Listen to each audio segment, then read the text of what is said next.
I'm the first person who took 6 disabled ladies to London Fashion Week. Why can't I leave a legacy behind? Why can't I not be remembered? When we were rolling down the catwalk, we were all proud. Because for the first time, you were something you loved and you looked amazing in it. My name is Faduma Farah and I am an entrepreneur. I became disabled due to meningitis back in 2011, and I was severely paralyzed from neck down. But I'm grateful to the Almighty God. I have some movement back my upper body. Lack of adaptive wear made me go into fashion. Basically, it's a community which has been neglected. There's nothing much out there for us. Not everybody was born disabled. Most of us disabled people become disabled as grown up. It's not something that is going just to stop today. People are alive, people are driving, and accidents do happen.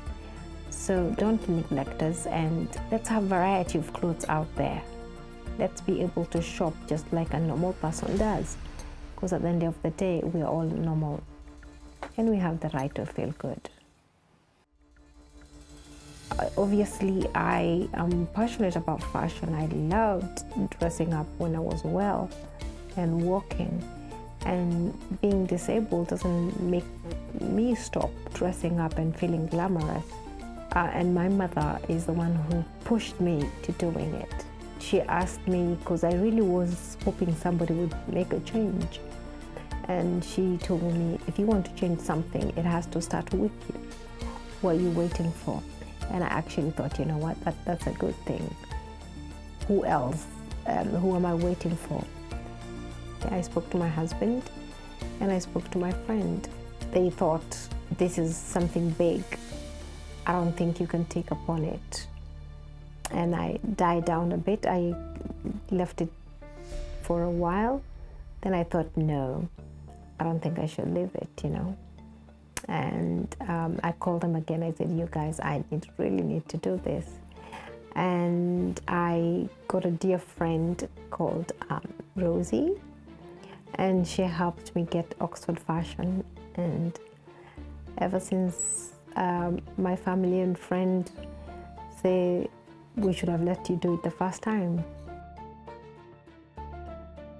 At the moment, I work with Oxford Fashion Studio, and the first winner of our fellowship is called Harriet, the lady who designed the collection, which was launched at London Fashion Week on the 19th of September. We made something which is suitable. Harriet made sure she checked all the pressure points. The buttons were magnetic.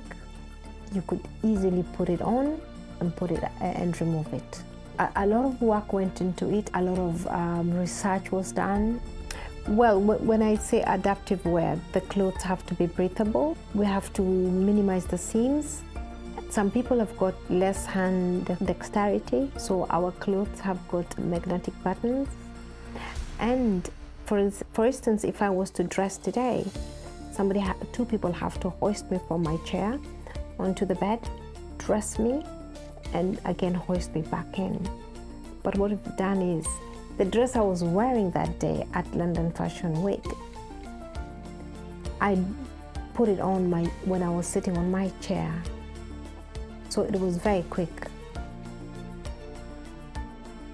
The question I ask myself is, if I didn't get meningitis in 2011 and I didn't become disabled now, would the fashion on the 19th of September happen? That is the question I ask myself every time. Because if I wasn't disabled, I wasn't going down fashion road. I was going down flipping houses. So if it was not Faduma who took adaptive wear into London Fashion Week, who else? Does it mean that there was nobody else who was going to do this? That's the question I ask myself. Why do you want to start something if you're not going to leave a legacy behind you? Everybody is like, they get shocked because they never thought. First of all, two questions come out. One is, do disabled people have to wear differently from us? And the second thing is, there was nothing there for disabled people. But for instance, when you look at a disabled person and it's raining, they wear something which looks like a bin bag. And you know, you just feel sorry for someone wearing a black thing. It's like there's no life to it. But when you look at this, it doesn't look like a raincoat. It's a two-piece thing. And, you know, it covers you all over all.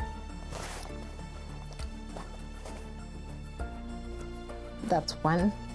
It will cover from your waist down. And it's an amazing jacket. You know, kind of gives you life. If you're rolling down the high street and it's raining, you don't look like a sack. You actually feel like a human being in it. I was wearing a pair of leggings and the seam was on the wrong place. And since I can't lift up myself, remember you're sitting down, you're sweating, you're hot. The material you're wearing is not breathable. So the sweat, the dampness, the heat, the body heat, it marked me. And when it, you know, it looked angry. Because of that, I stayed in bed for 6 weeks. I remember Harriet coming over to my house when she was doing the designing and, you know, pattern cutting and stuff like that. And we actually used me as a guinea pig. I could put a seam to see if it was going to mark me. Well, I love color, and I believe people should look bright and beautiful. And there's something about color; it brings happiness in your life. Fulfilled, yes, but I would be more fulfilled if I saw the clothes in the stores.